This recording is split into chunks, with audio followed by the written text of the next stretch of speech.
What up, what up, what up, what up, what up, what up? What's good, people? What is up? What is they went from the fourth level of hell and sent us down to the seventh level of hell. Why? Because then you got Kwanzaa pulling out her titties. The whore pulled out her titties. And these whore bags over here started feeling and fondling on her tits. What? I don't have it to do with you. Girl, you can go over there, rant and rave. Girl, you can shake all your rainbow bright hair all you want, dear one. I'm not doing this. I'm not doing this with you, dear one. I'm not doing this with you, dear one. I don't have nothing to do with you, and I'm done. Baby, you can scream my name from the rooftops from now till Jesus come back. I'm done after this. Introduced to Tick's Meat. Do you see what I see? Did y'all really let, hello, casting, wardrobe, y'all let him roll up out of wardrobe with these fans on, giving us all of this, thinking we were not going to see it? We have been waiting with bated breath and anticipating all season long for the slightest glimpse, and y'all just put it out there this episode in all of its magnificent glory. Listen, that young man said, baby, you ate on this first date, you giving up the cooch on the first date, okay? Well, you gonna run me my coins. Run me my cooch or run me my coins. Run me my cooch or run me my coins. Run me my cooch or run me my coins. That's how I do theme song. That is the new song. Listen, somebody need to put a beat to that. Run me my cooch or run me my coins. Run me my cooch or run me my coins. That's what y'all got going on. Called out Sandcastle. Sand, bitch. Ow. Oh my God, it was so funny, girl. Woo, baby, listen, let me tell you something. This shit started to turn into the precursor for some gay porn. That's what I thought it was. Because Big T is getting all, the voice starting to go deeper and get a little more wet and moist and sentimental and all of this shit. And it was real gay at this point. Like, I thought the bitches was going to, I thought Lamor was going to turn Big T around and do him like he did Uncle Cliff and do the grease it up with City Lou and ran right in there. It's not a coincidence that Big T started off the conversation by trying to find out if Lamor was fucking Mercedes, which he found out he's not. It's also not a coincidence that he started talking about prison. Why? Because the bitches was probably fucking in prison. Uncle Cliff, you better go get your man. Big T got plans for that. What he had on looked like something Big Bird vomited up or something like that. Like, I did not like it. That Big Bird couture he was going for, it did not work. Like the pastor of a gay mega church on Easter Sunday. Okay, it was way too much sequins. He had on way too much makeup. Baby, his face looked like Yala Van Zam's neckline. Okay, just way too much makeup, clumped in everywhere on his face. Get it together, sweetheart. Like, you're a big girl, so that gives you a whole lot of canvas. So that was a whole lot of makeup, honey. And Rico looked like he was auditioning to be one of the three kings, or he was auditioning to be the main character on Jesus Christ Superstar. Girl, Wayne, did you have on a blue thong or a blue G-string or something? If you did, I want to see. Can I see? Hit me up in my DMs. I do want to see if you have a blue thong or a blue jock strap or something like that. I'd love to see it too. Anyway, but I liked it with the turtleneck. Now, Troy. Oh, Jesus Christ, Superstar. Yeah. The fact that I could almost recite the whole intro verbatim it's time. We're about to get a new intro. Listen, do y'all think is it time for a new intro? The Silly Saturday intro, I'm not going to change yet. But is it time for a new intro for our regular intro? Is it time? Y'all let me know. Is it time? Is it time?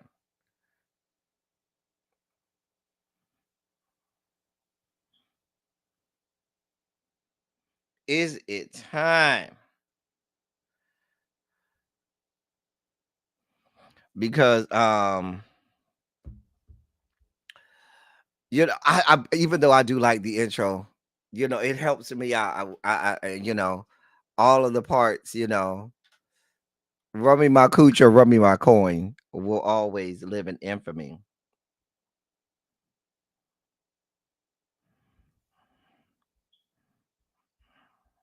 Hold on.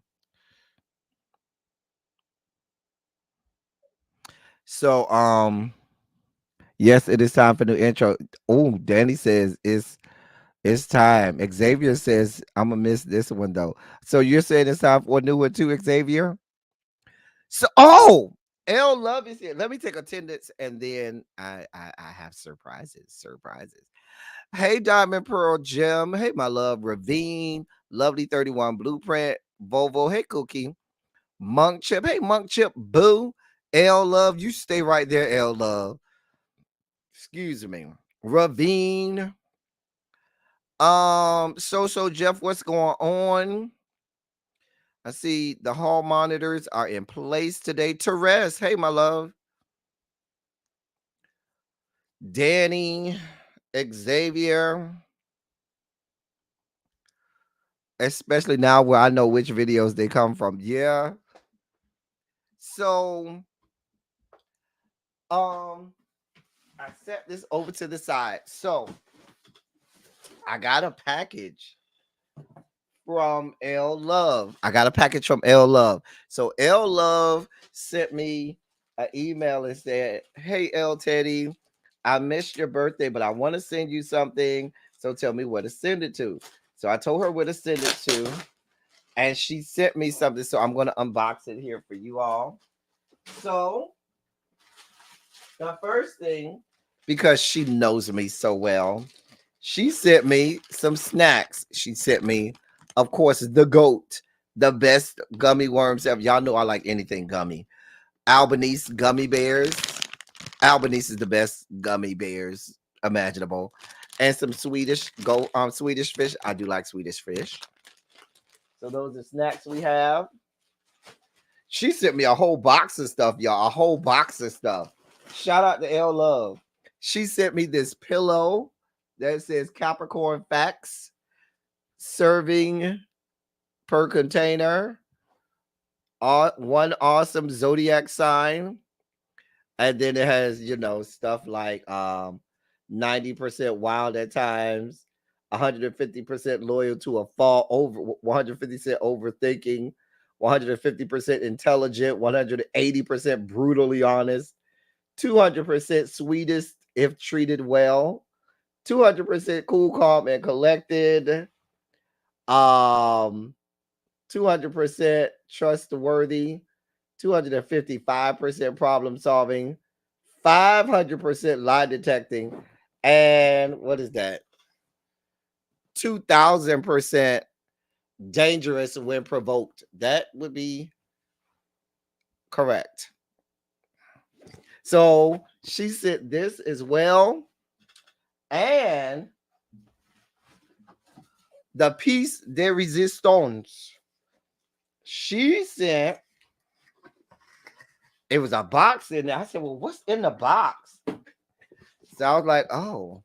Now, I'm not going to lie. When I first saw the box, I was kind of scared because if you order like sex toys from certain places, they come in a black box that look just like this. Don't ask me how I know that. But I opened the box, right? And inside of it was a flask that says L Teddy 27 official. Isn't that nice? And some two metal shot glasses. And I think this is a top to mix the shot with, maybe. I'm thinking it's a metal top to go on top. But yes, ain't it cute? So Jeff, shout out to y'all. Put a quick shondo in the chat for L Love who sent me this. Listen, you should also know L Love ain't new to this. She true to this. Me and L Love go back. She ain't new to this. She true to this. The infamous slanted cups. I was just drinking out this earlier. That's why it's so foggy. But the infamous slanted glasses, L Love bought me those too. Because I was on here and we were talking about Scandal, and I was talking about I wanted some of those slanted wine glasses that Kerry Washington, that Olivia Pope had. And L Love said, "Oh, I know where to get those." And she bought them for me, and they came, and the rest is history. So shout out to L Love. Y'all put a shout out in the chat for her. She bought those gifts for me for my birthday. I am eternally grateful to her.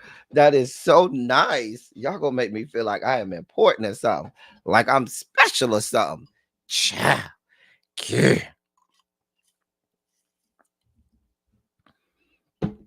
We're very appreciative. Thank you so much, L Love. So I told her I was going to do an unboxing today of that, and we did. So, hey Regina, hey Amber, hey Montrez, hey Madrell, and anybody else I missed, Lemon Kush Pepper, anybody else who came in. Hey y'all. Well, thank you, L Love. I'd like to think that I'm important. Hey, Lady Majil, what's going on? Did anybody put in the members only chat that we're live? Somebody go put in the members only chat that we're live.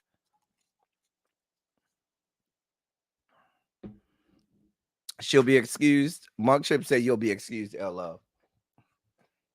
That's what Monk Chip said. All right. So let's get into the dossier today. What y'all want to do first? We got a lot going on. Do y'all want to do sugar spike moments first, or do y'all want to do our pop culture moments first? I'll let y'all decide. I'll let y'all decide. You is smart. You is kind. You is important.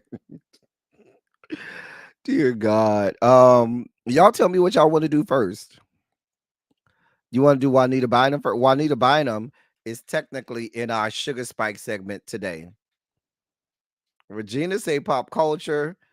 Amber says sugar spike. So we got 2 sugar spikes, 1 pop culture. We gotta. Somebody else got to, put a vote in. Hey, Cams.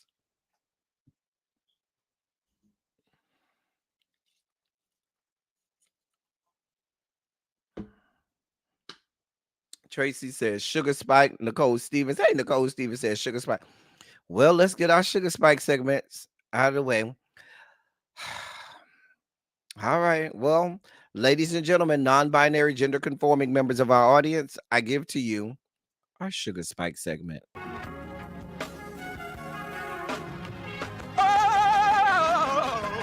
Oh God. Wow! You see, this is the part that I like. Major sugar spike. So long now, I want to fight. That he gave, his only begotten son. Major sugar spike. And wow! Shall ever believe. Major sugar spike. They shall not perish, but have everlasting life. Taste the biscuit. Jesus! I wish somebody help me. Jesus. Taste the biscuits. So, oh God.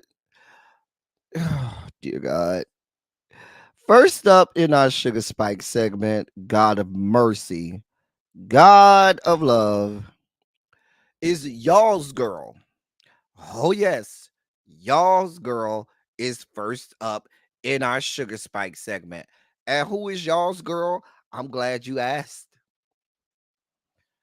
Y'all's girl is none other than Juanita Bynum. I got to give her to y'all. I want no parts of Juanita Bynum. We want no parts of Nita. That's y'all girl, Juanita Bynum. I'm just gonna play the video. I'm just gonna play the video and let y'all do with it as you wish. Here you go, Juanita Bynum. Brothers, we wearing our pants too tight. Them little bitty suits is worrying me. Them ones that's high waters that's cut all up in here so we can count how many you got down there. Something is wrong. Little jackets that's too little, look like you just put on Lil Ray Ray's clothes or something and came to church. I'm not hearing y'all talk to me. To the point, even your little dance scare me. The way you shout scare me. Your knees too close to be a man. Oh, I'm not getting nobody to talk to me right now. Maybe I got to look down here on the monitor because let me get tipping when you shout. Open up your legs and shout like a man.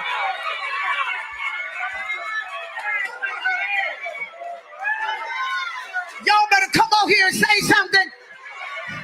Y'all up here shout like girls and the women shout like dudes. Yeah. That's it. Close your legs up. You a woman.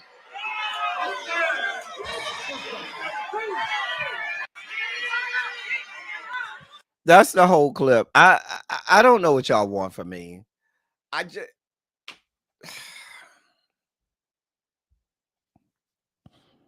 Hey, Sergeant King. I, between her and Kim Burrell and so many others that let's you know what? This is L Teddy 27. We break the shit down over here, okay? That's what the fuck we do. That's what the fuck we do. So let's break some shit down. Let's talk about some shit like only we can. Y'all want to do that? Are y'all okay with us breaking some shit down like only we do over here? Because we don't mind. Hey, little baby, what's good, my love? We do not mind having the real conversations. Are we okay? Is it okay if we do that today? Can we do this? Like only we can. Y'all know how we interact. Let's do this. Can we talk about how you have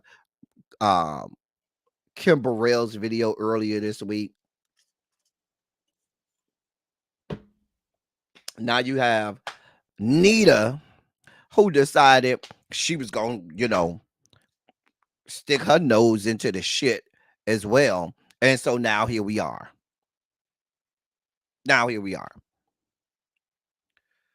So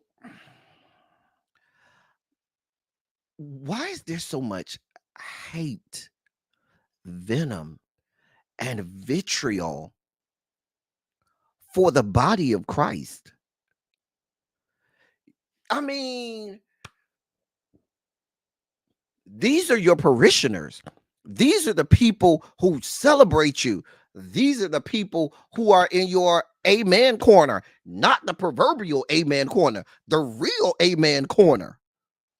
These are the people that buy your albums, that put offering in the offering plates, that hold you in high esteem. And every chance you get, you're vilifying them, you're castigating them, you're doing all types of things to make them feel unwanted. And let's get to the crux and root of it. The crux and root of it is this. There's a lot of hurt that has happened in the Black church. A lot of hurt. There's a lot of pain that has happened in the Black church. There's a lot of suffering that has happened in the Black church. And the church is supposed to be the place where you're supposed to go to get help. The church is the place where you're supposed to go and have things worked out and figured out. But what we have here is two women, and it's not just them, but in this case, we're talking about two women here who have been victims of a lot of hurt, harm, suffering at the hands of the Black church. And their way of dealing with that is like so many others do, which is the whole misery loves company thing. Every chance they get, they're tearing somebody down. Every chance they get, they talking about somebody. Every chance they get, they're telling you how you're so wrong and they're so right. Every single chance they get. And the more they talk, the more they try to prophesy and preach and pastor, the worse they get, the more wrong they are. Let's just be honest. Let's just talk about it. Let's just be honest. And so now you have, because let's be clear what this is about. This is, once again, people from the pulpit trying to assault the LGBTQ plus community. That's what this is. She made sure she hit the gay boys. She made sure she hit the lesbian girls. Did she not? Come on now.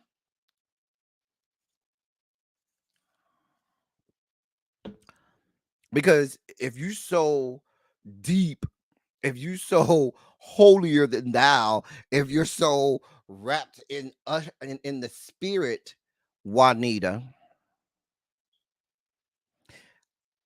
it seems to reason that if you that wrapped up in the spirit, ma'am, and you that deep in God and deep in the Lord, that you probably shouldn't be focusing your sights on nut sacks and crotches while you're in goddamn church.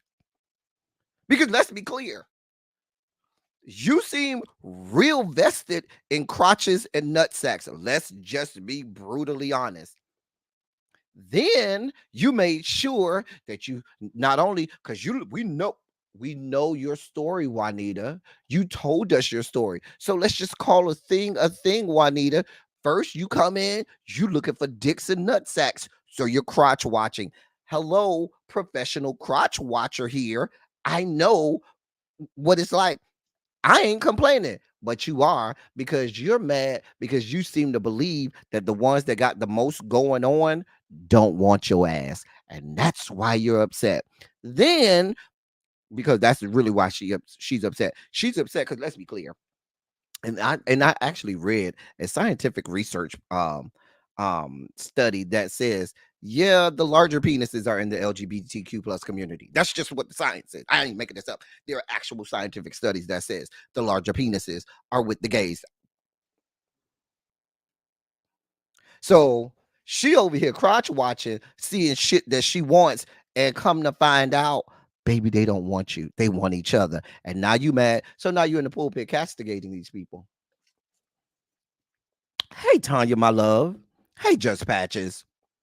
Then we know you have a history of being a lesbian. You told us that. You told us that you like to scissor. You told us that you like to munch carpets. You told us that. You told us that, Juanita. So then you went to the butch lesbians. Because didn't you say, oh, and they in here, you got the women in here shouting like men instead of shouting like ladies. The ones that you were, because you was looking for your you were looking for one of my studs over here, and they decided that they didn't want your trifling ass either. Because let's be clear, you've been trifling for a long ass time, Juanita. Nobody wants any parts of you. You're vile. You're fucking vile. That's the long and short of it. You are vile. Your whole aura doesn't attract anyone. When people come into your presence, they want nothing to do with you. The woman is vile. So none of the people that you're looking for want any parts of you. And you, ma'am, are upset and jealous about it. So what do? You get in the pulpit and turn the pulpit into the bully pulpit. And now you got to try to make these people feel bad. But I'm going to meet you where you're at. Juanita, since you're so sound in theology and doctrine and so forth. Let me meet you where you are, you stinking ass vile human being. Let me meet you where you are. How about the fact that the one thing that you talked about in this whole rant you gave was how people shout. Now, let's just call church what it is. Let's just call it out. Okay? If there's one thing that happens in the church or within, the confines of you going to the place of worship, the one thing that's more private and more personal than anything is if you come from Pentecostal teachings, or you come from the church that does, shout, and when and if somebody gets a touch from the good Lord, when and if somebody comes under the unction of the Holy Spirit, they have received a touch from God. That, ma'am, is personal. That is not a collective thing. That is a personal experience that person has had with his maker, with the deity, with the big man upstairs. That ain't got nothing to do with anybody else. That's between you and that man up there, because he decided that he was going to touch your soul and your spirit right there, and he was going to give you a little something what you need that day. That ain't got nothing to do with anybody else. So for you to now, because now we're adjudicating how someone shouts, how someone reacts to the touch from God, how somebody performs, because that's what church has become. It has become a performance, and people know that. People have learned the performance. People know the right amen, the right thank you Lord, the right time to wave their hand, the right time to shout, the exact movements for the shout, because maybe where she learned there's a 2 to the right, 2 to the left, 2 to the right, 2 to the left, 3 to the right, then 2 to the left again, up, back, forward, back, when you shout for her, if you're a man. Because for her, there's a script, there's a set way that if you're a man, you have to shout, and if you're a woman, you have to shout. Damn the fact that this is supposed to be a personal fucking experience that you had with your maker. No, we don't give a shit about that. It's for us because we have to watch it. And if we have to watch it, we're going to judge it. And we are the judges as to whether or not you really received the touch from God. We're the judges as to whether or not what you're doing really is or is not of God. That is what she's saying. That's the long and short of it. And so now churches, in these people's estimations, have become these performative places where, oh, you have to do it our way. It has to look a certain way. It has to sound a certain way. It has to make this certain appearance, because if it doesn't do that, then it's not of God. And last time I checked, was that not the same thing they were complaining about the man, to which the entirety of the religion is based off of? The entirety of the Christian religion is based off a man who the church at the time said was wrong, and that everything he was doing was wrong. Let me show you how idiotic these people are. Since we want to go down this road, Juanita, Nita, since this is what you want, since these are the things that you want to do, the good Lord believe is get my amen corner is thunder and lightning outside. So every time I say something, I hear thunder, which tells me that the good Lord is saying, keep going, L. Teddy. You right. I'm just saying. Who are you to tell me how I react to how the good Lord has chosen to touch me? I'm just saying.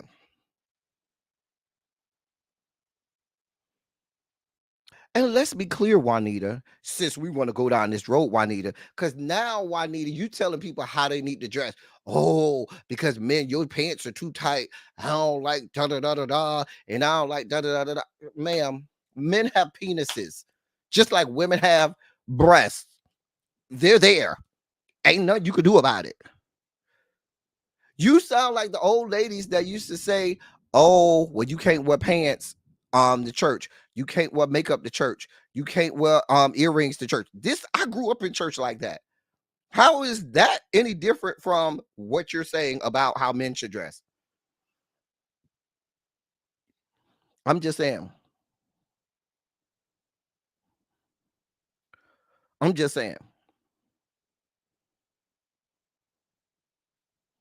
So now I need to be able to, when I go to church, because listen, y'all, I grew up in a church where if you were a girl or a woman and you walked in that church and your skirt was questionable, they would come and bring out a ruler and they would measure how far your that skirt was from your knee. I promise you, I'm not making this up.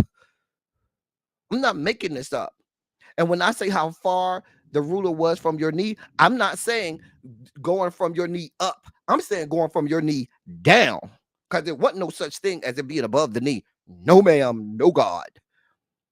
So now you're saying, oh, well, let me check your pants, because if your pants too tight and I'm not able to get at least a 2-inch pull out of your pants, then it's too tight.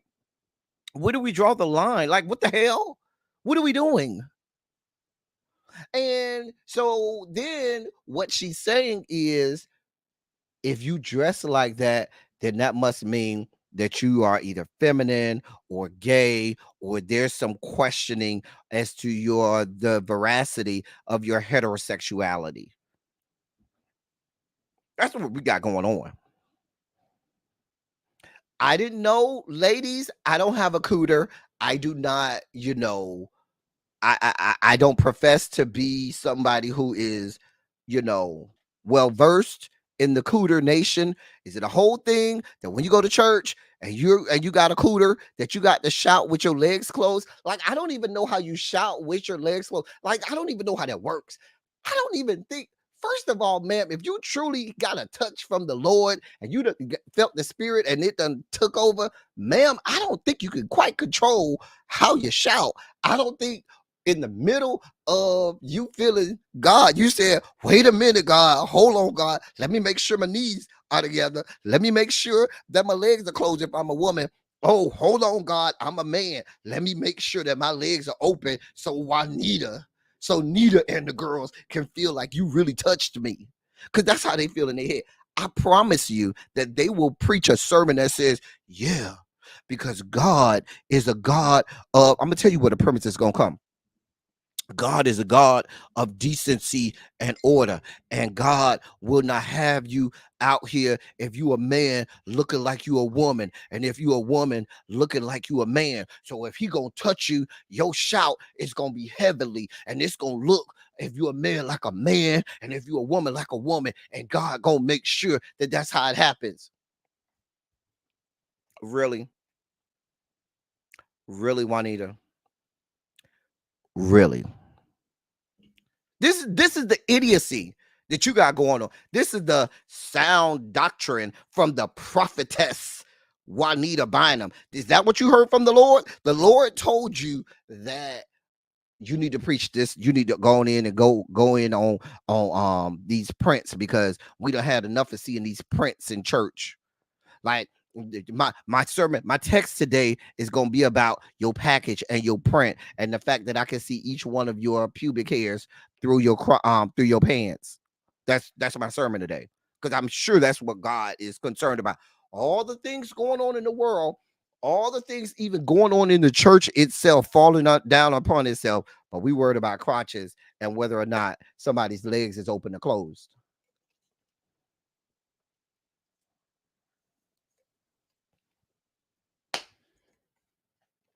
I'm just trying to understand. But this comes from what I said earlier. This comes from the fact that you have these women like Juanita, and it's not just women, men too, but you have people, I should say, in church that come from church hurt, that come from places of trauma, that come from places of suffering at the hands of the church. They get in positions of power, and what do? They've been hurt, and they want to hurt other people. Their whole way into ministry is making sure you know that you're right, you're wrong, and I'm right. What you doing ain't it, and what I'm doing is it. What y'all got going over there ain't right. Because to me, I don't want to go to a church where every Sunday and every sermon is, oh, this is wrong. Oh, you doing this wrong. Oh, you doing this wrong. Oh, you doing this wrong. Everything is wrong, wrong, wrong, wrong, wrong, wrong, wrong. When are we ever going to get to things are going great? Things are right. This is the goodness of the Lord. Here are some of the mighty good things that God has done in our lives. Let's have a whole sermon about great things that have happened in the body of Christ, great things that have happened here at our church, great things that we're doing in the ministry, great things that we're doing in the community. Why is it every Sunday? Yeah, y'all doing this wrong. Yeah, y'all doing this right. Oh, y'all got this going on. Oh, yeah, girl. Because the main people up here always talking about what somebody got going on wrong, always tearing somebody down, is the ones who we could talk about the most. Hello, Nita girl, Nita. Do you know how long it would take us to go down the grocery list of shit you got going on that's wrong, Nita? Like, we could be here for hours. hours, y'all, going in on Nita. Same thing for Kim Burrell. Kim Burrell is out here looking like the brown version of the Mucinex man, Mucinex monster on most occasions. But she the main one trying to go in on somebody every time we get. Really? Really?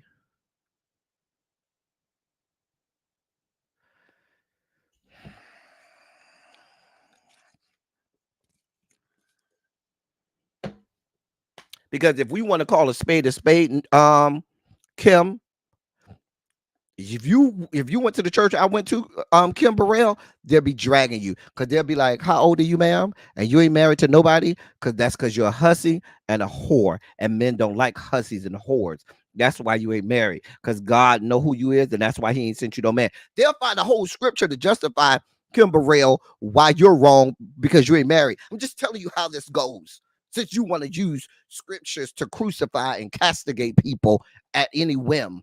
I'm gonna just tell you how. As you grew up in that type of church, Kim Burrell. Let's just be clear. You grew up in that type of church. So did you, Juanita. But every chance y'all get, y'all want to tear somebody down. Let's be clear, because the type of Christianity that y'all are practicing in 2024 would be vilified 30 and 40 years ago. Tell me I'm lying. You ain't missed the TI segment yet. We ain't got there yet, Miss Bay thing. We're gonna get there. I'm just telling you. They would be dragging you. They'd be dog walking you in the old churches. Church 30, 35, 40 years ago plus. Juanita, they would drag you. Drag you. Kim Burrell, they would drag you. And you know I ain't lying. Let me get off these ladies. I just wanted y'all to see what was going on. The lady said she don't want to see no more crotches. She said, men, when you shout, your legs got to be open. Ladies, when you shout, your legs got to be closed. Just telling you what the lady said. Oh, programming. No, if something is raining real bad and lightning and all of that stuff here, if my internet goes out, I'm not going to stop the live. I'm just going to go live from my phone. So just if you see me cut out, the internet goes out or something like that, give me a moment. I'll go live from my phone and we'll be fine. I'll come back on my phone. I'm not going to shut down the live. I'm just telling you, it might go black and I'll be right back on my phone. So that was the Juanita Bynum situation. Let me, I just needed y'all to know that. I needed a moment to talk about some things. Let me get to let me do my top stories first, and then I'll get to that's the order I'm gonna do it in. So let's do an update on y'all's boy Bishop Whitehead. So Bishop Whitehead is in the news today. Bishop Whitehead is in the news today.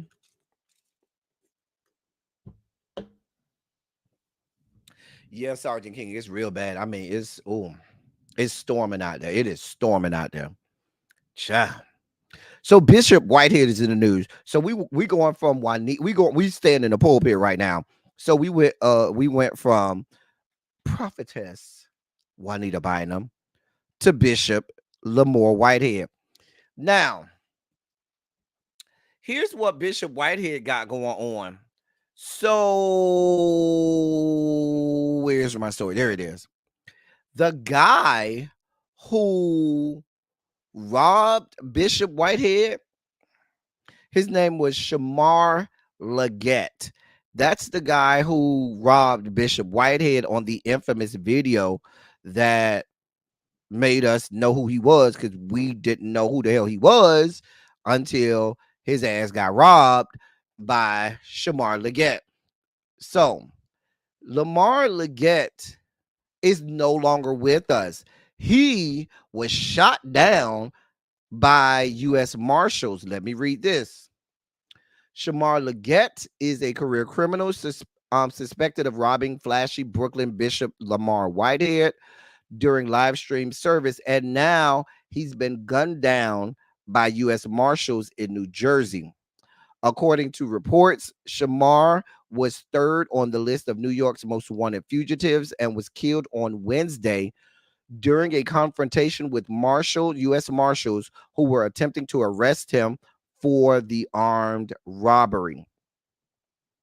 Shamar Leggett, 41, fired at officers as he exited the MHON and Suites in Monmouth Junction, where they were waiting to take him into custody. A woman he was with inside the hotel surrendered to authorities before Leggett came out shooting, according to news sources.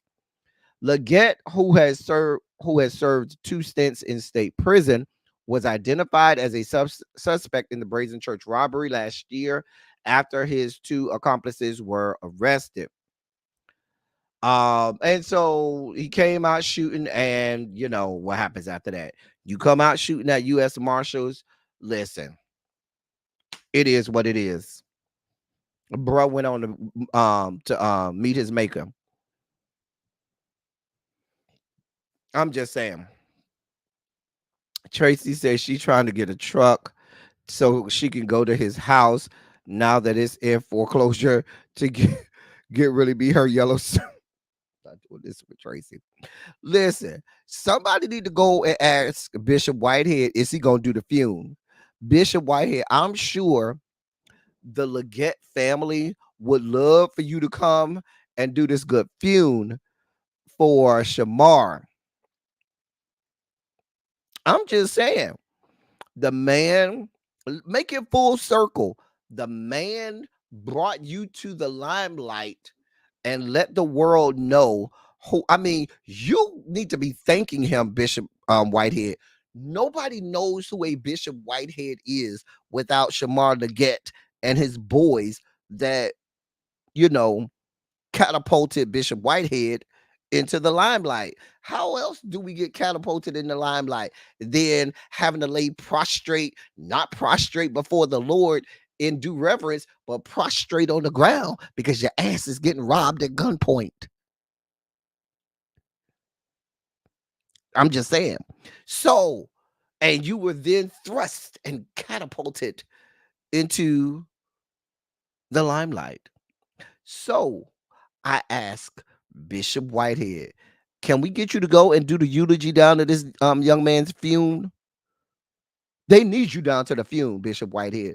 They need you down to the funeral. Who got the body? Wait, Tracy, who you think got the body? Now, this is the greater New York area. Who got the body, Tracy? Can we get Bishop Whitehead to go on down to the funeral home and let the morticians and the funeral directors know that he'll be doing the eulogy? We just want to know who got the body. Is Bishop Whitehead gonna get one of his custom suits made to fit Shamar Leggett and have him taken out in style? I mean, you have impeccable taste and style, Bishop Whitehead, like none other. The labels that you wear, Bishop Whitehead, are second to none. I ain't seen fashions like that nowhere else this side of heaven, Bishop Whitehead. And we would love for this young man. I think you owe it to Shamar Leggett to have him taken out in style. Get one of your suit makers, one of your tailors, to make him a custom made suit. And then you can go ahead and do the eulogy. You see what I'm saying? You owe it to him. Come on, Whitehead. Give him the yellow suit that talks to when you walk. I'm just saying, give him one of your little chains and stuff like that. You owe him, bruh. Bishop Whitehead. I just say you just got to pay it forward and pay the man back. You owe this man for your rise to fame. You owe Shamar Leggett for your rise to fame. The man is now going on to the great beyond, going on to be with his maker, to be with the ancestors on the ancestral plane. You owe it to him. I just want to know who got the body and how long is this good eulogy gonna be? Now, Bishop Whitehead, when asking you to do this, is gonna be a funeral. The people are in 12 stages of grief and mourning. You can't go up there doing no 2 hour long eulogy. All you got is 15 minutes. Now, who sang that song? All I got is 15 minutes. Remember that song? That's all you got, Bishop Whitehead. All you got is 15 minutes. That's it. Whitehead, listen. Now, which one of your pastoral robes are you gonna wear for this funeral, Bishop Whitehead? Are you gonna wear the one encrusted with gold, gold thread? The one where they used the same lining that was in the era, that was in Aaron's priestly robes, that had the scarlet, the purple, the blue, and the white with the ephod. You're gonna have a whole ephod. You're gonna have the and the thunim. You're gonna have the whole breastplate and everything. I'm just asking. I just want to know, Bishop Whitehead, is that what you're gonna wear down to this good funeral? I'm just saying. Are you going to have the pomegranates and bells down to the hymns so that we know whether or not you're alive or not with your priestly regale? I just want to know, Bishop Whitehead. Whitehead don't have a church nowhere in America. If he ain't got no church nowhere in America, that means he got time to be at the funeral. Go ahead and do this good funeral, Bishop Whitehead. Go ahead. You got time? Go get a man what he need now. That you owe him. Now that man brought you into the limelight. You would be nobody if that man had not robbed you. Will a man rob God? Will a man rob God? Yet you have robbed me.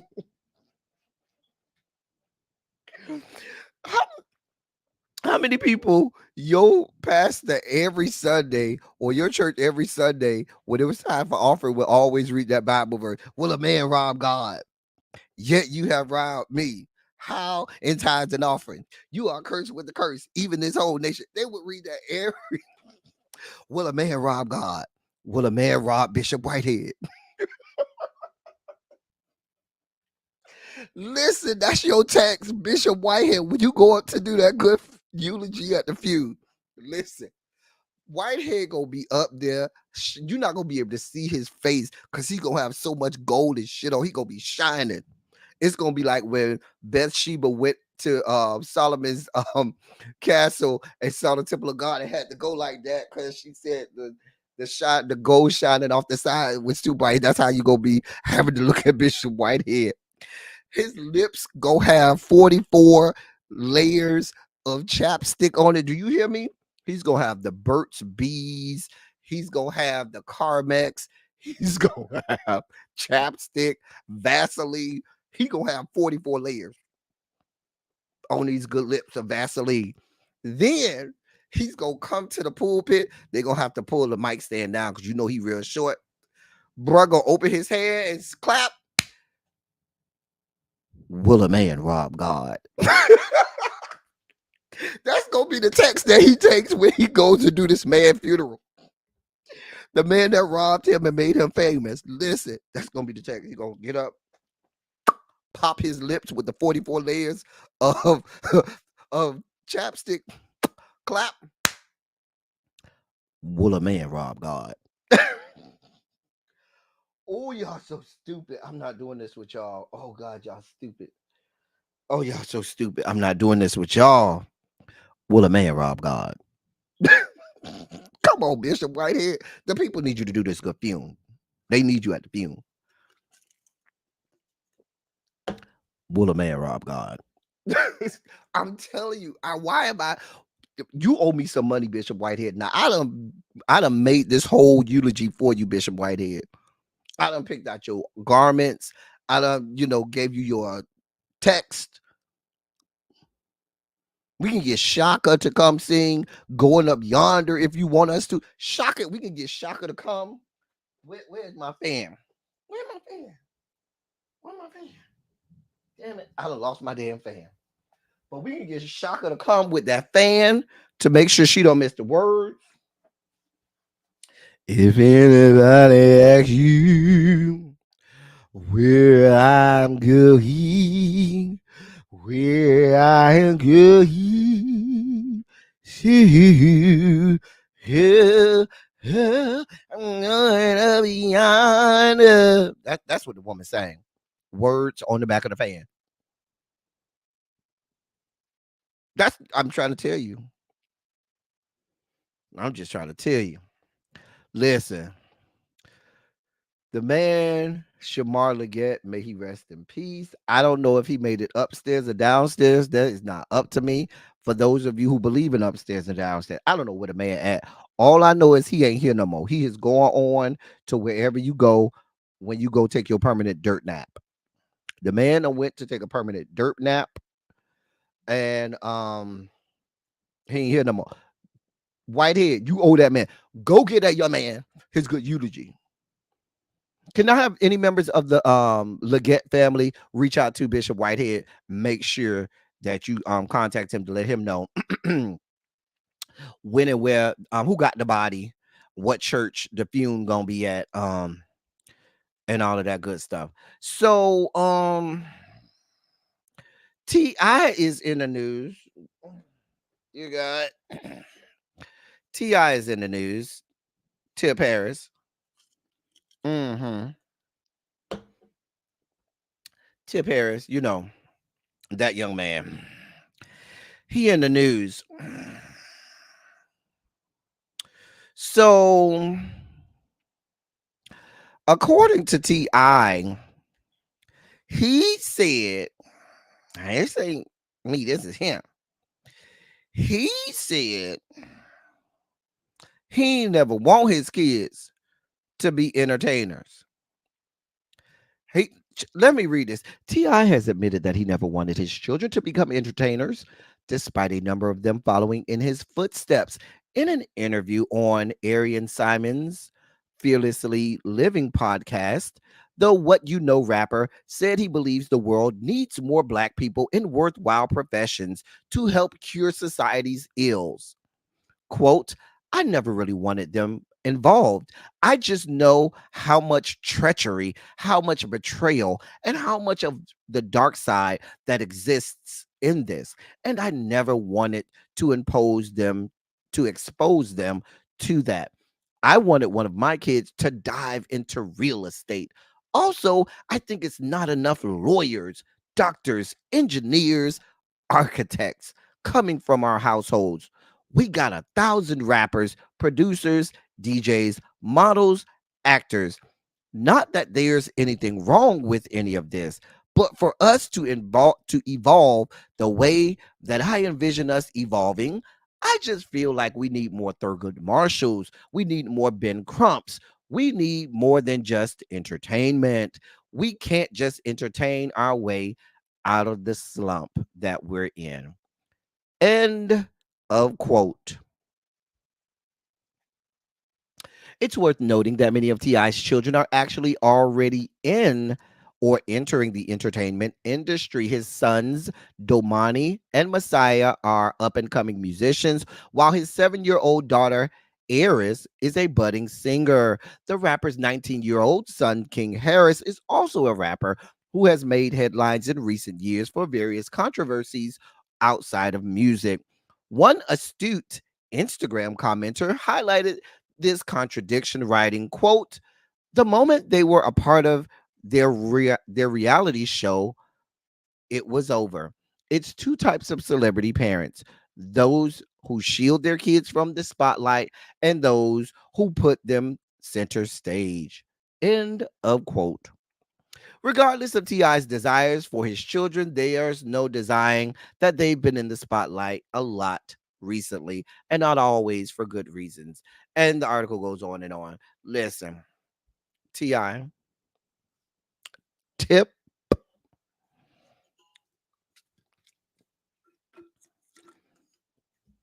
Why are you here? Why do Jesus? This is the proverbial case of news station hears that a crime is committed. They send the beat reporter out there to go and follow the story. White beat reporter is out there and magically shoves the microphone in front of the most, illiterate and, the worst person there to talk. And that's the case with T.I. Why are you people putting microphones in his face? Why, God? Why? Tracy, are we still going to do Down in Fraggle Rock? Down in Fraggle Rock. We're not doing this, Tracy. Those of you all who've been here for a while, y'all know where that comes from. Anyway, T.I., what do you mean you didn't want your children to be entertainers or rappers? Let's be clear about this. The environment with which you have created in your household is not one that celebrates intelligence, not one that celebrates intellectuals, is not one that celebrates people that are doing right by society. If I'm to look to my parents as role models, I got the likes of T.I. and Tiny as my parents, and magically you think I'm going to go out and be a Nobel Prize winner, a Pulitzer Prize winner.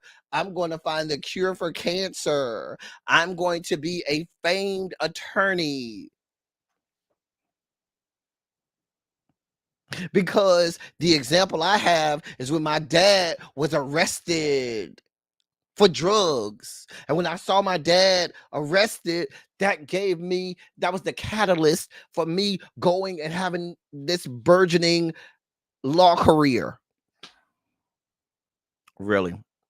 When I saw my mom, Tamika, having all of those plastic surgeries, that was the impetus I needed to say, I want to be a surgeon, because my mom has a BBL, lip injections, and Botox on a daily basis. Now I want to be a doctor. Because my dad is such a prolific writer in songs where he says things like, I'm riding around my side of town, my doves on, my windows down. And when I heard that, I knew that my calling was to be a prolific writer, a famed poet, a famed literary laureate. And I knew that based on the writings of my mom and my dad, that me being a Pulitzer Prize winner was my calling. What do y'all want from me? What do y'all want from me?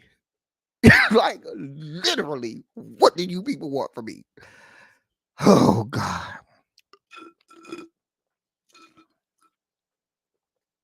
What did you think was going to happen, T.I.? Literally, what did you think was going to happen? What did you think was going to happen?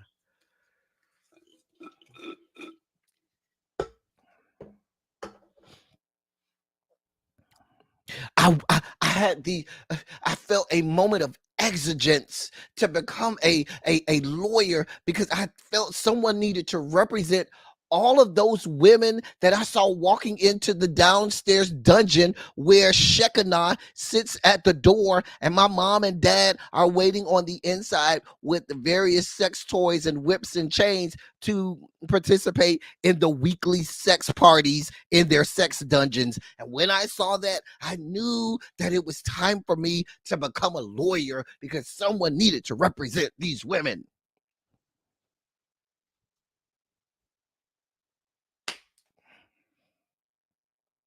I'm not doing this with y'all.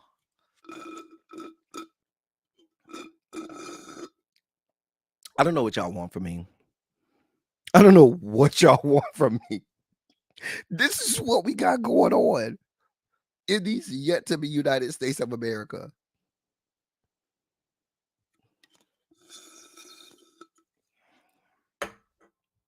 China White. I'm telling you, the man said he never wanted his children to go into entertainment because he and Tiny gave the perfect example, for being a doctor and a lawyer and a writer and a Nobel Prize laureate. The porn to law pipeline. Exactly. Exactly, Tracy. This is what we got going on. Help us, Father. Help us, Jesus. This is what we got going on. I don't know what y'all want from me. I don't know what y'all want from me. What else we got going on in the dossier? Goodbye, Harris family. I have nothing else for you all in the Harris family. I'm Whitney Houston at this point. I have nothing. In more news, in more of our top stories today, because we are ripe with news today. Excuse me. Vince McMahon is in the news. An ex WWE employee is saying that he sex trafficked her. He is being sued. Child, let me read this to y'all. Yes, that Jim McMahon, the WWE one, child.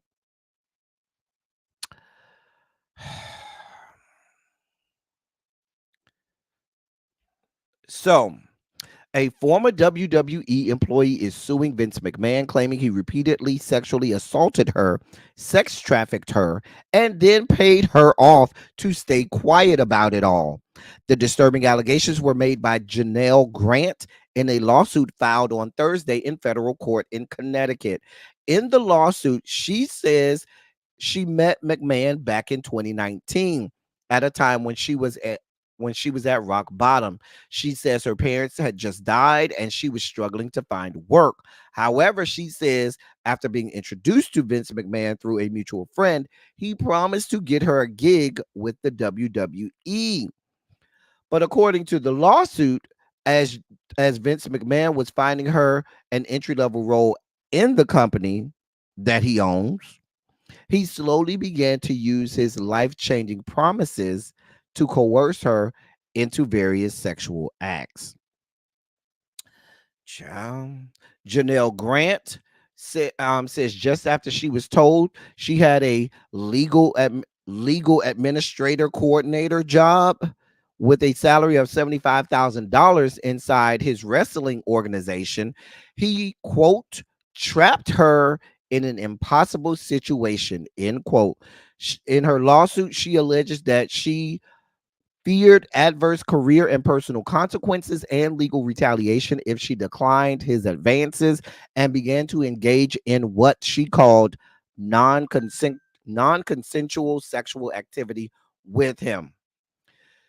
She goes on to say, in the lawsuit, the job she had been given required little work. In fact, according to the lawsuit, she was assigned an additional role in his XFL company to fill up the extra time that she had. She claims in her lawsuit that Vince McMahon suddenly stopped referring to her as a friend and largely stopped talking to her outside of sexting and fantasy talk. She alleges he forced her to send him explicit pictures, some of which she says he would share with others in the WWE organization. A short time later, she says he recruited other men and began sex trafficking her. She says in May 2020, Vince McMahon organized a threesome with her and her physical therapist, telling her, quote, he would lose a friendship if she did not go through with it, end of quote. She claims in the lawsuit that during the encounter, he defecated on her. Let me read that again. She claims in the lawsuit that during the encounter, he defecated on her. I'm sorry, he defecated on her head, but made her continue to perform sex acts with him that the two while she was covered in feces. Let me read that again. I know that was a lot. She claims in the lawsuit that during the encounter, that's the encounter with her physical therapist, and Vince McMahon, that he defecated on her head, but made her continue to perform the sex acts with the two while she was covered in feces. Give y'all a moment to wrap y'all hands around that. While I get me a ginger ale. Give y'all a moment. Because anytime we discuss fecal matter, you need a moment. Anytime we have to discuss feces, you need a moment. I need a moment. Praise God.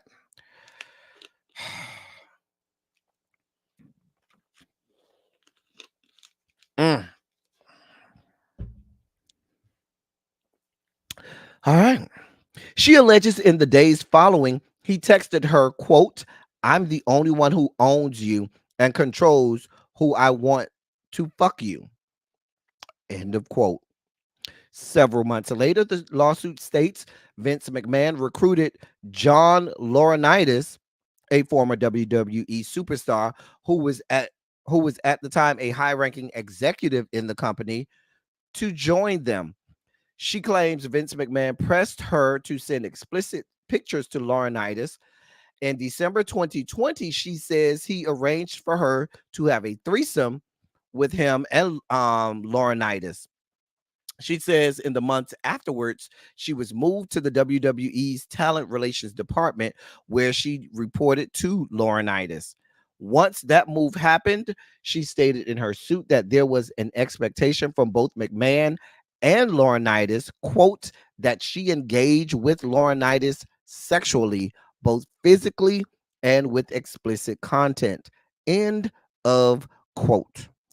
In her lawsuit, she says she was directed to, quote, serve herself to Laurinaitis as breakfast, end of quote, at a nearby hotel before the start of their work day. She also claims Vince McMahon texted her on days when he's in town, quote, on days when he's in town, I want him to fuck you every morning and later in the office too, end of quote. Miss Grant says the arrangements left her miserable and enraged, but in her years of experience with Vince McMahon, she knew her request to stop would be ignored and at best or used to destroy her career and reputation at worst. She stated in her lawsuit that in June 2021, McMahon and Laurinaitis raped her in Laurinaitis' office. She says at the outset of the encounter, she told them no, no, no, and please stop, but claims McMahon told her, "Take it, bitch." And that's a quote. Miss Grant says a week later, Vince McMahon forced himself on her again over a massage table at the WWE headquarters before giving her $15,000 in Bloomingdale's gift cards. Miss Grant also alleged in her lawsuit that Vince McMahon used her to help him sign a WWE superstar. The suit describes the talent as, quote, a world famous athlete and former UFC heavyweight champion, end of quote. The Wall Street Journal reported Thursday that the star was Brock Lesnar. In the lawsuit, this is a lot, y'all. I'm sorry, y'all. Let me take a second. I know this is a lot. This is like the Cassie lawsuit where it was just a whole lot. I suspect that hopefully Pam, the law intellect, or or someone with much higher law, understanding of the law than I. Will break all of this down. I expect at some point tonight, Pam, the law intellect Esquire, will go through this in all of it, because this is a lot, a whole lot. Let me continue on. And listen, I purposely got this from TMZ because TMZ has the short versions of stuff. They don't try and give you all of the. TMZ gives you just what you need and get out. And all of this is in the TMZ article. Dear God. Whew, let's continue on. In the lawsuit, Ms. Grant claims Vince McMahon ordered her to create personalized sexual content for the WWE superstar. She also says he advertised a sexual encounter with her to the wrestler while trying to negotiate a new booking contract. Ultimately, she claims in her lawsuit that he distanced himself from her in January of 2022, claiming his wife, Linda McMahon, had found out about their relationship. Ms. Grant says it all led to Vince McMahon's request that she sign an NDA. In the lawsuit, Grant says she agreed to be paid $3 million to sign the NDA, but she claims that after receiving $1 million, he didn't make any further payments. Ms. Grant says she's been traumatized from the whole ordeal and is now seeking unspecified damages, as well as for a judge to invalidate her NDA. Meanwhile, Vince McMahon, the WWE, and Laurinaitis have not yet publicly commented on said lawsuit. Now, there was an update. There's an update where there was a statement released on the matter that said, quote, Mr. McMahon does not control, and this is from an organization called TKO. Quote, Mr. McMahon does not control TKO, nor does he oversee the day-to-day operations of WWE. End of quote. They went on to say in the statement, quote, while this matter predates our TKO executive team's tenure at the company, we take Ms. Grant's horrific allegations very seriously and are addressing this matter internally. End of quote. Now, TKO is the organization that runs WWE at this time. Listen. Whew. Hey, Superstar Graham. That's a lot. That's a lot. That is a lot. That I understand. Listen, y'all, that was a lot. I mean, there's a lot of people involved. There's a lot of allegations involved. My big sis, really B, I'm sure she will break it down. She's supposed to be covering it. She will break it down. So that is that's the high level overview of what we got going on. That's a lot. And I would venture to tell you, do you know how huge of a character or a person or how high up the food chain Vince McMahon is? If these allegations are accepted to be true, please believe this is the tip of the iceberg. Because if you expect me to believe that she's the only woman that has these stories, there are probably scores of women that have a lot of things to tell about Mr. McMahon and other people down to the WWE.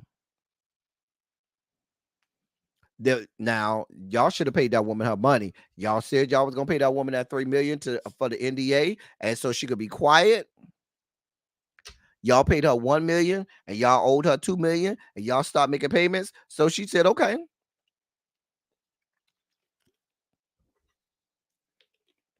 how you like me now?" I'm just saying. But if you follow wrestling and you follow, I mean, Vince McMahon's career in wrestling goes back to the 80s. Let's be clear. And before he owned WWE, back when it was WWF back in the day. And so he's always been this, that type of character that you could see doing something like that. So I'm sure everybody will have their day in court, or they're gonna find them $2 million to get to that woman to keep her mouth closed. And now it sounded like, yeah, y'all gonna have to pay her a lot more than $2 million, because it sounds like that $2 million ain't gonna be enough to keep her mouth closed at this point. So y'all gonna have to pay that woman, run that woman her coins, run her coins, run her coins.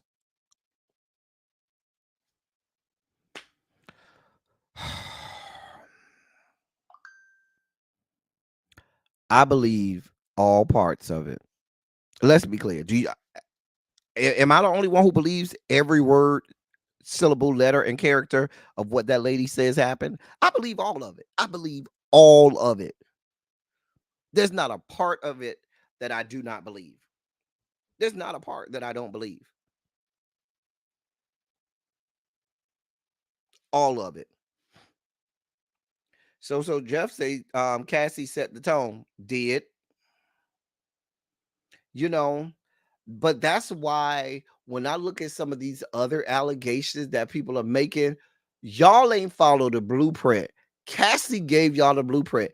Cassie ain't just come out here spewing off, running out her mouth with a whole lot of stuff with allegations. Cassie had it in black and white. The woman had a lawsuit. So when she talked, she had already filed. The lawsuit was there where we could go and we could look and read. See, if y'all gonna follow the Cassie blueprint, do like she did. Now, this woman followed the Cassie blueprint. Mama got a lawsuit. You need me to talk? That's fine, but understand that there's a lawsuit there. It's all in black and white. You don't even got to take my word for it. Go read the court documents. That's how you do it. All of these other people, the Christian Keyses of the world, Manasseh Jordans of the world, and all of these other people that are alleging all of these things, me too, him too, all us. You know what I'm saying? We need to see it in black and white. If these people broke the law, committed crimes, assaulted you, they need to be brought up on charges. Put it on paper.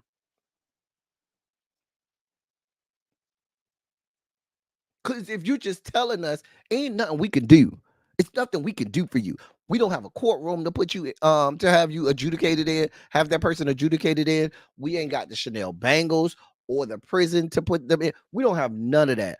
All we have is Al Gore's good internet where we gonna gossip about it, talk about it, drag them, make memes, tell jokes, get some clicks and views, and keep it the fuck moving. And you still over there suffering, and the person that went on to hurt the next person and assault the next person.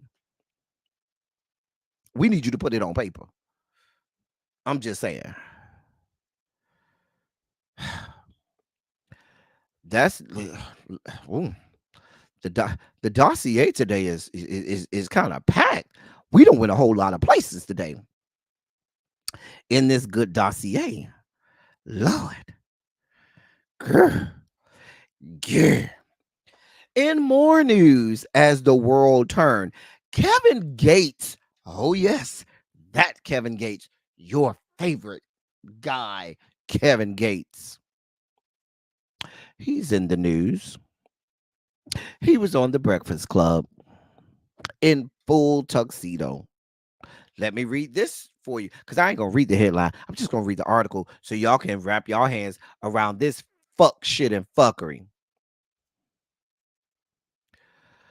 Kevin Gates stopped by the Breakfast Club in a full tuxedo and revealed that he heals women, that's HEALS, by restricting sex. I don't know what y'all want me to do with it. That's the first line of the goddamn article. That's the first fucking line of the article. What you want me to do with that?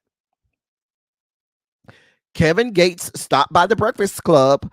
Even if I stopped right there, because at the moment that you stop by the Breakfast Club, the shit don't went left and the shit is not good. That's just like saying so-and-so stopped by Vlad TV. Also just as awful. Let me continue. Kevin Gates stopped by the Breakfast Club in full tuxedo and revealed that he heals women by restricting sex. Speaking with Charlemagne the God yesterday, January 24th, the Louisiana rapper spoke about his healing abilities without specifying exactly what ailment or behavior he's treating these women for. Quote, everybody don't deserve healing. They might be healed for a week, then go back to their same behavior. And I got to put them on dick restriction. The first offense is 90. I'm sorry. And I got to put them on dick restrictions. It start with 90 days. The first offense is 90 days. Code of conduct is big with me. I believe that honesty is the best policy. When I meet you, I'm going to tell you the truth. End of quote.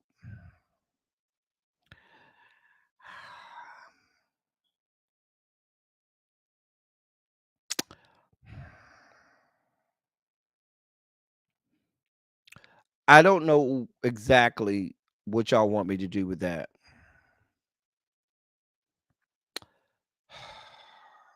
Let me continue on.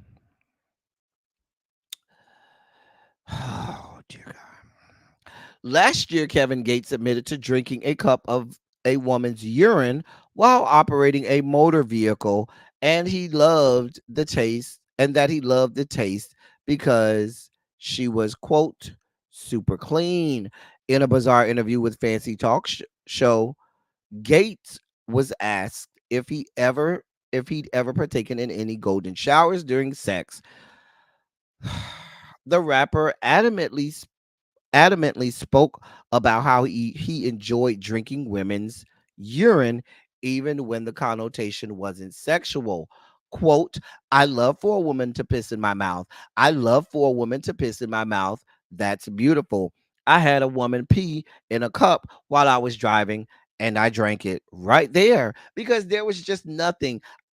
I was so infatuated with this woman to where there was nothing about her that was nasty.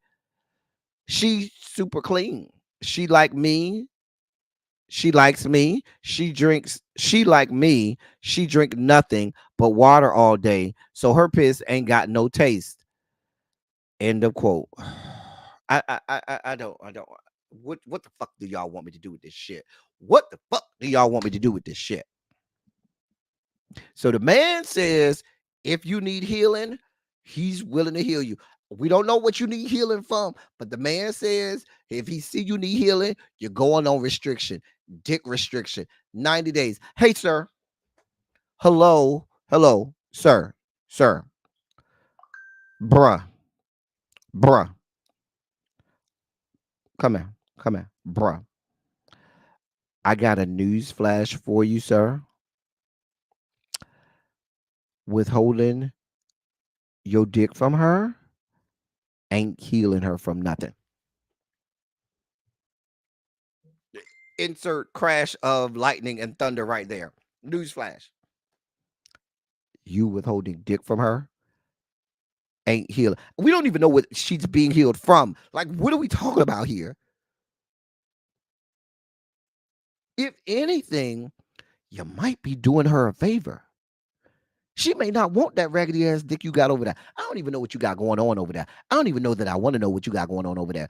I don't know that if you restrict whatever 90-day restriction that you put her on, you do realize, sir, that dicks are aplenty in these yet to be United States of America. We got dicks all over the place. Dick to your left, dick to your right, dick to the front, dick to the back, dick up, down, left, right, and sideways. Dick is everywhere you turn. You got dick on that corner, dick on that corner. You got every app imaginable where dick is just falling all out of the place. Why do you seem to believe that you restricting her from dick is going to keep her from getting dick and heal her from whatever ailment she got? You got the COVID?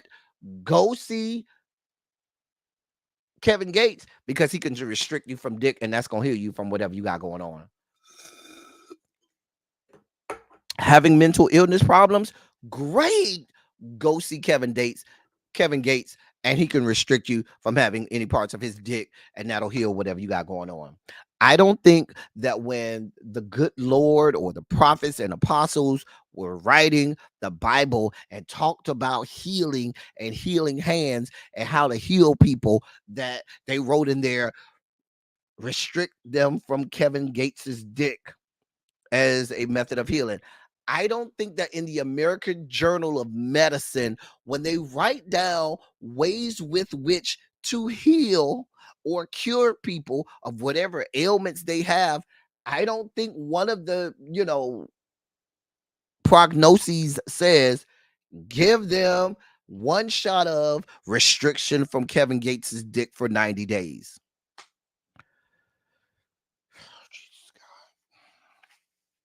I'm sure a restriction from women's urine going down your throat might kill you of whatever the fuck you got going on. Oh, God. Where do y'all find these people? What do y'all want from me? I'm trying so hard. I'm trying to be serious and do serious reporting over here. Y'all got fuck boys with the highest level of fuck shit and fucktitude going on. The level of fucktitude that is permeating in this story right now. For real, bruh. You're going to restrict her from dick for 90 days, and that'll do the trick. What do y'all want from me? I just don't know. I just don't. Ladies, are y'all buying it? Are y'all buying it? I don't know. I don't know what y'all want from me.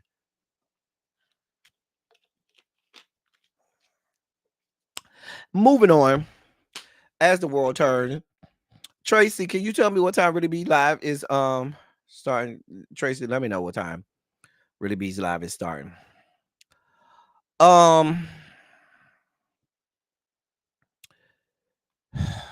Dear God. Here's an update.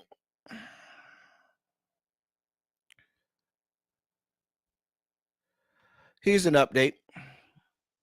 Because everybody got so much stuff to say, but they're not going to report on this. No. They ain't going to report on this update right here. 7 o'clock. Okay. So this is what the doctor ordered. I'm guessing that's what the doctor ordered. 90 days off of the Kevin Gates dick. That's what you need. You got that issue? That little bump right there that looks strange, that look weird. Yeah, I got something for that. 90 days of no dick from Kevin Gates. That'll heal that ailment right there. We done all been healed. Listen, Spicy Original. We done all been healed. We are healed. Healed. Everybody give me an amen. Hold on, because we need a shout in here. Since Juanita Bynum talked about us shouting, we need a good shout in here, because we done all been healed, because we done had 90 days. If you done been healed, put a shondo in the chat. After this, you gonna be all right. Josh Brown. Hey. Say after this, we gonna be all right.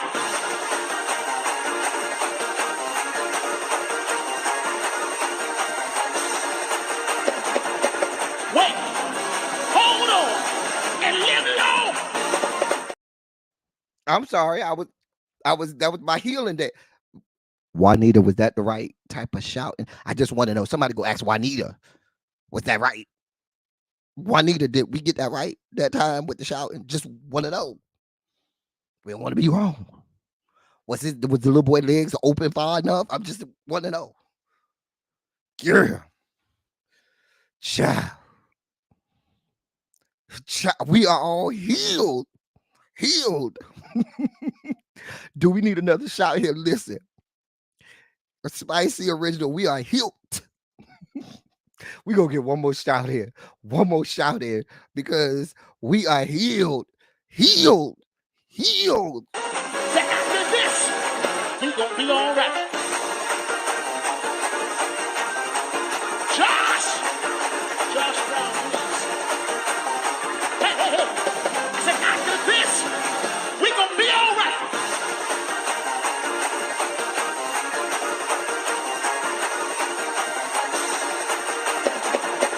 Wait.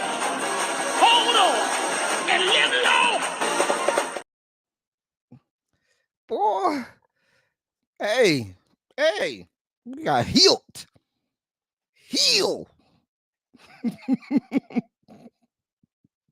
We have had fun today. I got one more. I'm gonna do this story. It's gonna be quick, okay? That shout is Juanita approved. Okay.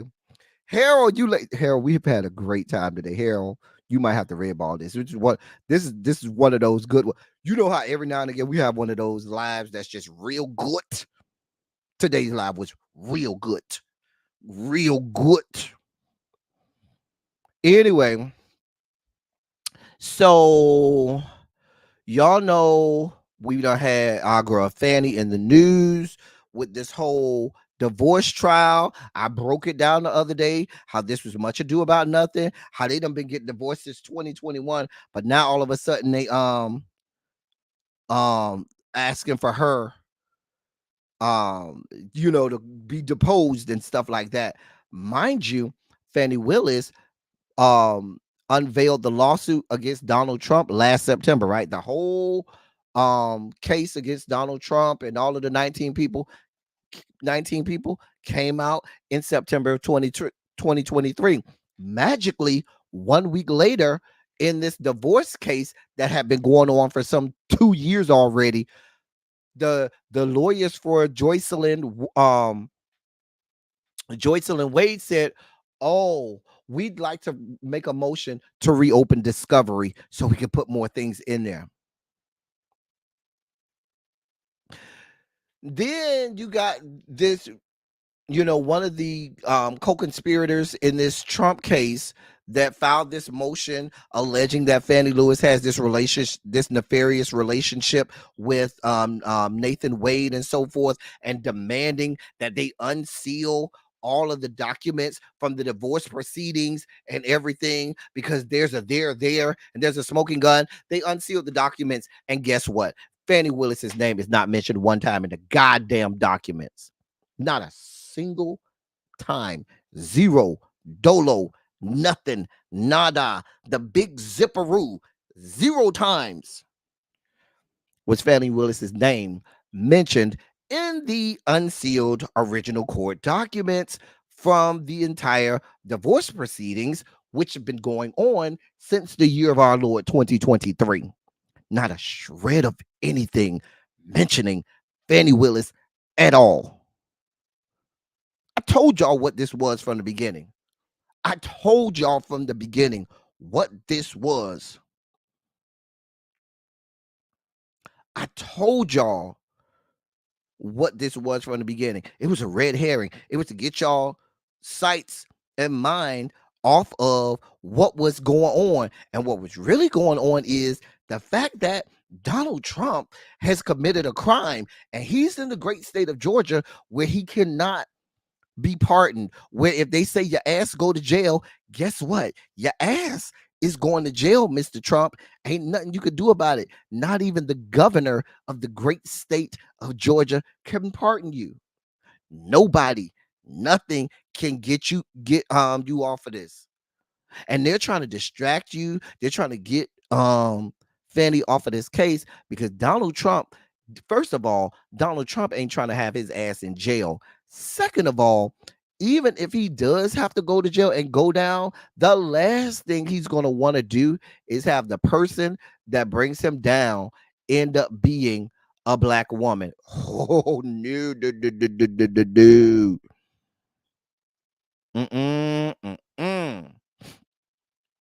Donald Trump is not going to have a black woman be the reason that he goes down. Oh, no. Not that racist and bigot. No.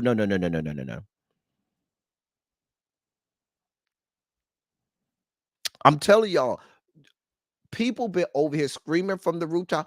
Oh, y'all see what Fani got going on? She should be ashamed of herself. Da da da da da, so forth and so on. And they done lost track of the fact that there's a whole trial where even if the woman did get her back blown out by Nathan Wade, that doesn't escape the fact that your former president has committed a crime and should be his ass in jail. I told y'all when we broke this down, if your ass is going to be out here saying that this woman did something, you better have evidence that is so conclusive that even I got to backpedal and pussy pop. And I'm not in the business of backpedaling and pussy popping.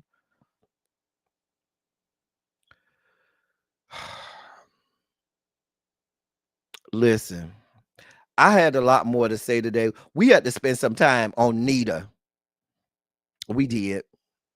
Then we had to spend some time on Bishop Whitehead. We had a good time with Bishop Whitehead. We had a good time with Bishop Whitehead. Did we not? Did we not have a good time over here with Bishop Whitehead today?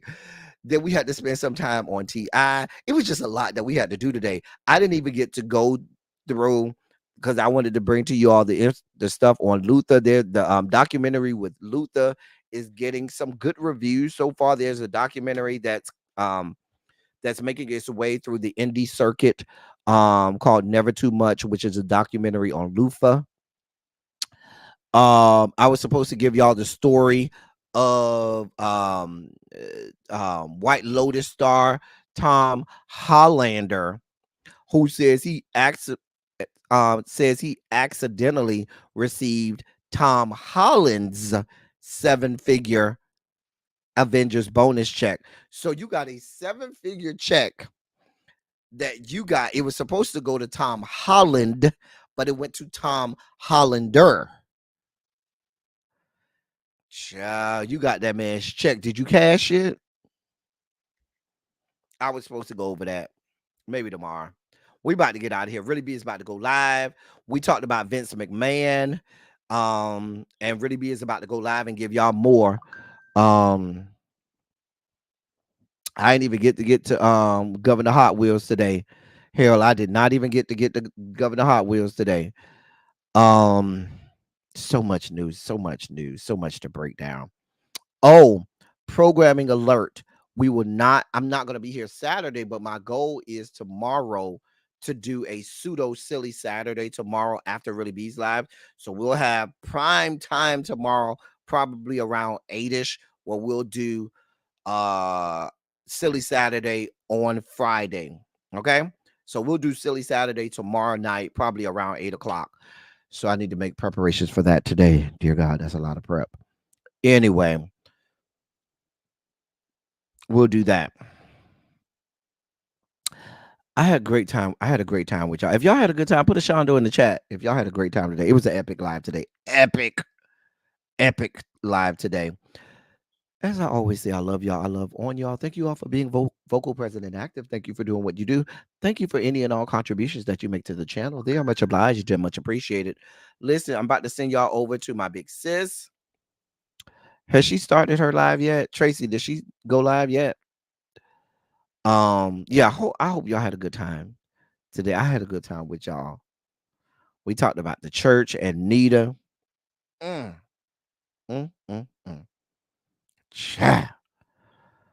I did enjoy my gifts. Thank L Love. Thank you so much, L Love, for your gifts. I certainly will put that flask to good use. She already started. All right. I'm sending that I'm sending y'all over there. That's all I got for y'all. Until next time. Thank y'all for coming. Y'all drive safely. We're gonna get up out of here. I'm out. Bye, y'all. Stay right there.